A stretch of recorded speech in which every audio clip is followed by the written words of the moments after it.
This is EMS TV and you are watching EMS English News, and here are today's top stories. The government has introduced three amendment bills related to women's reservation in the Lok Sabha. These bills propose 33% reservation for women in the Lok Sabha and state assemblies starting from 2029. A special three-day session of parliament has been called to discuss this issue, and today is the first day. The Samajwadi Party has demanded that Muslim women should also get reservation benefits. Party leader Akhilesh Yadav said the government should conduct a fresh census before implementing the law. The bill have started a strong political debate with different parties sharing their views on fair representation and equality for women in politics. Authorities carried out a bulldozer action in Sambhal on Thursday morning. The operation began around 8 am at an Eidgah and Imambara site. Officials removed the crowd from the area before starting the demolition. Reports say the Imambara has already been demolished and work is ongoing at the Eidgah using 4 bulldozers.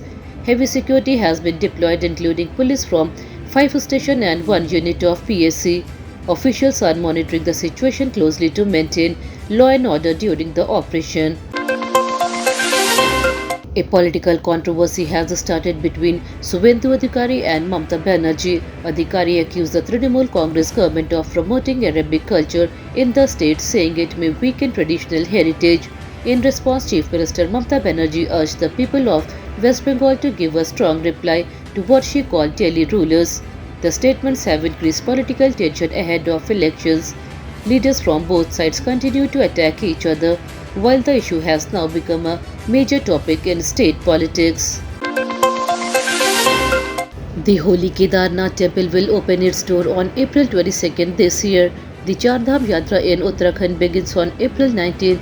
Due to heavy snowfall, authorities have created a special snow corridor by cutting through glacier, allowing pilgrims to walk safely between high wall of snow. So far, more than 5,96,000 people have registered for the Yatra. Officials are making all preparation to ensure a smooth and safe pilgrimage for devotees visiting the temple this season. A tragic road accident has taken place in Kota. A sleeper bus overturned and some passengers fell onto the road. They were then run over by a trolley, leading to the death of 3 people. More than 20 passengers were injured in the incident. Doctors at the local medical college said that all injured people are now in stable condition. Passengers claimed that someone threw a stone at the front glass of the bus, causing the driver to lose control. Police are investigating the exact cause of the accident. The United States and Iran are moving closer to a possible peace deal before the April 21st ceasefire deadline. Reports say talks have improved, but some issues are still unresolved. Pakistan, Egypt and Turkey are helping as mediators. Pakistan Army Chief Asim Munir is in Tehran carrying messages between both sides. The US has increased pressure with naval action near the Strait of Hormuz affecting Iran's oil exports. Officials say this may push Iran toward an agreement. Meanwhile, discussions on Iran's nuclear program are also progressing. However, both sides still disagree on key points. Leaders hope to extend the ceasefire if needed and reach a final agreement soon. A tragic school shooting has taken place in Turkey. A 13-year-old student opened fire inside a middle school, killing 9 people including teacher and several students. Around 13 others were injured and 6 are said to be in serious condition. After the attack, the shooter shot himself. This is the second school shooting reported in the country in just 2 days. Authorities are investigating the incident and trying to understand the reason behind this shocking act. The BBC has announced a major job cut plan. Around 2,000 jobs will be removed over the next 2 years. This is nearly 10% of its total workforce. The decision is part of a cost-saving plan to reduce spending by about £500 million. The company says it is facing financial pressure and changing media trends. BBC aims to become more efficient and focus on digital services.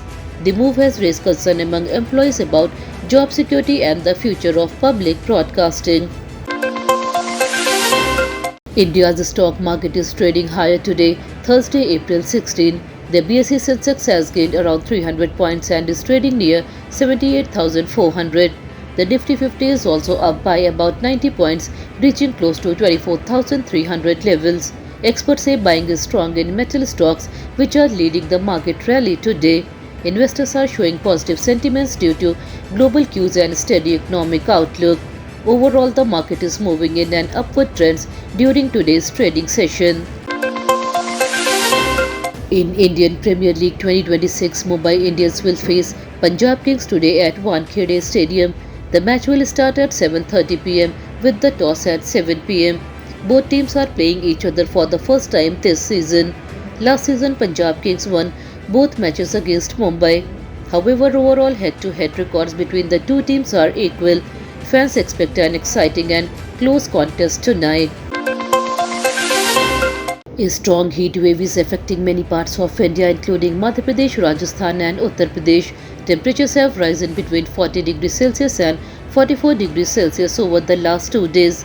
Akola recorded the highest temperature at 44 degrees Celsius. In Wardha, schools are closed today due to extreme heat. Weather officials have warned people to stay safe, drink water, and avoid going out in the afternoon. At the same time, northern states like Jammu and Kashmir and Uttarakhand may see snowfall. This is no mixed weather condition across the country. That's all for today's bulletin. We'll be back with more updates next time. Until then, this is Tamanna Rizvi signing off. Have a good day.